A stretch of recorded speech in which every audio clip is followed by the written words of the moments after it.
Hey, my friend, I'm excited to pull a card for you. This is the Wisdom Keepers deck. This is from Rosie Arnson. She has traveled the Golden Path and the Gene Keys many, many times. And she created these cards as a path of contemplation for her understanding. She created each one of these beautiful cards. Each one of them has on it, in the face itself, the archetypal expressions of that energy.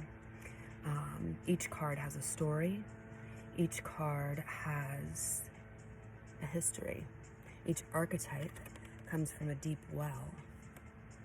And so she used these in her contemplation to understand these energies a little bit better. And so this is why she's created them. Let's do it.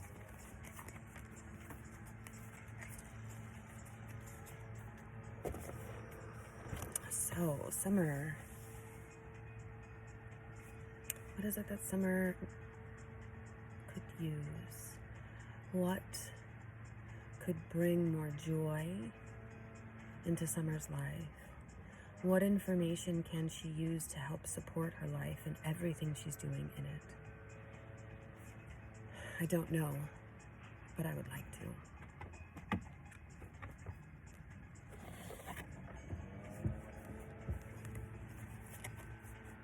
All right. Oh, beautiful. Freshness.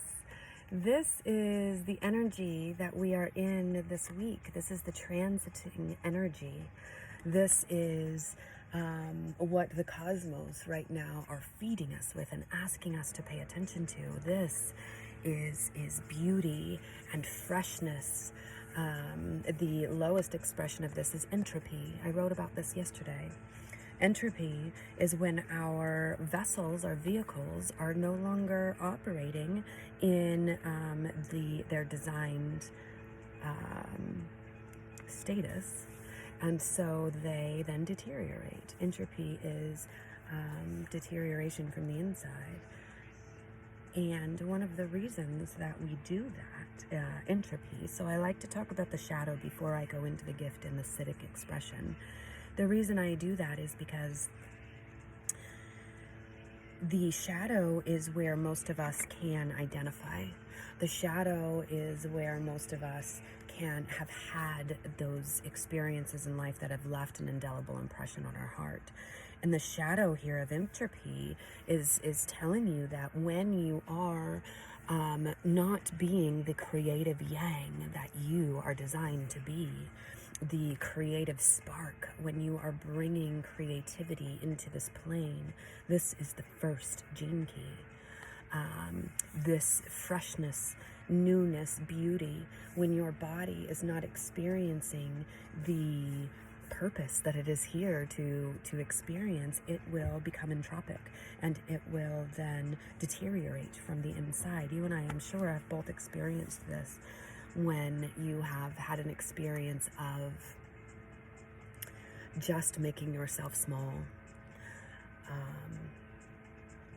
an experience of you knowing that you have a unique and valuable expression to offer and you don't offer it for a myriad of reasons: fear, insecurity, trauma, a million things. But the beauty that comes from your authentic expression is fresh, it's new, it's something that has never been on this plane before. And each and every single one of us have our purpose, our impetus inside of us to create differences, to bring change to this plane. I'd like to tell you what this deck says about this card. This is my boy Blue. He'd like to come and join us today. And like I said, this is the energy that we are swimming in via the neutrino stream. And we can talk about that. With your Qigong, I'm sure you understand life force energy, and you understand how that moves through the planets. Well, that life force energy is filtered through the planets and the asteroids and the stars that it moves through before it gets to us. That is what's called the neutrino stream. And that neutrino stream carries archetypal energies with it, and it changes every 7 days. And so this first one is what we are in now. We are in, and we are in the second day. And so I'm going to read you what Rosie has written about this first gene key. People say I was born with a big smile on my face. Now remember, she always writes a story about this face so that you can identify with it. So here's that story. People say I was born with a big smile on my face. But as I grew up, I suddenly felt sad and depressed. Oh, excuse me. I have music on, I want to stop it. People say I was born with a big smile on my face. But as I grew up, I suddenly felt sad and depressed, without warning, and it scared me. I wanted that low feeling to go away, so I tried to get rid of it. I avoided it, judged it, tried to cathart it, then to fix it.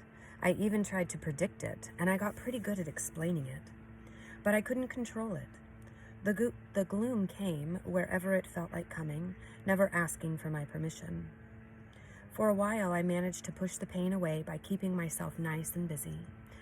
I frenetically filled my calendar and my life with people and activities. But eventually, I burned out from all of that busyness. There were days, weeks, even months that I couldn't get out of bed. I felt numb, like my life was deteriorating and taken over by entropy. I was convinced something was terribly wrong with my feelings, and with me for having them. And I was certain that my sadness was keeping me from creating the life I should have. One day, out of pure desperation, I gave up on judging and fighting the melancholy, and the strangest thing happened. It just went away. In its own sweet time, like a cloud floating by, as if it were the most natural thing in the world. And then, to my delight, my creativity peeked out like the sun. Now I almost allow myself plenty of alone time to simply be. I see my low moments as natural parts of life. I embrace them fully without overanalyzing. The less hard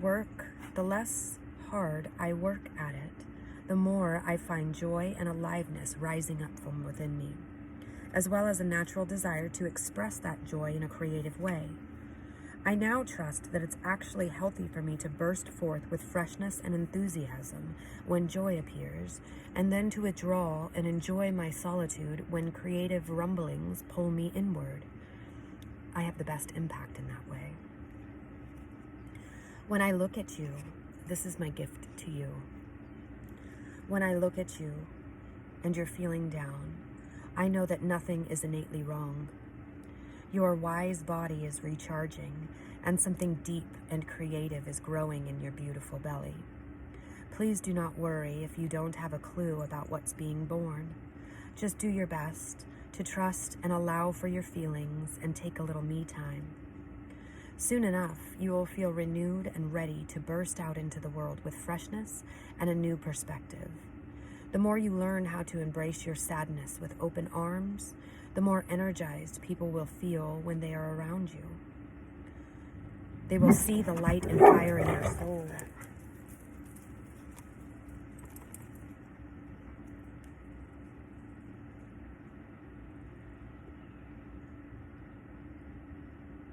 Remember, the aliveness and beauty you see in me are in you too. Your joy is more resilient and contagious than you can even imagine, and its timing is perfect. So embrace where you are and trust that your bright light will always appear just when it can have the most important impact. And here are some questions for your contemplation. Do you often find yourself judging, overanalyzing, or trying to get rid of certain feelings? Which of your feelings do you tend to push away the most because of their heaviness? Find a way to give yourself total permission to have and express your feelings today.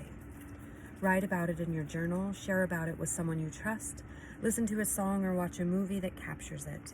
Make a feeling collage. Whatever you do, give it space and see what happens. What simple act would bring more beauty into your life today? So this is the energy.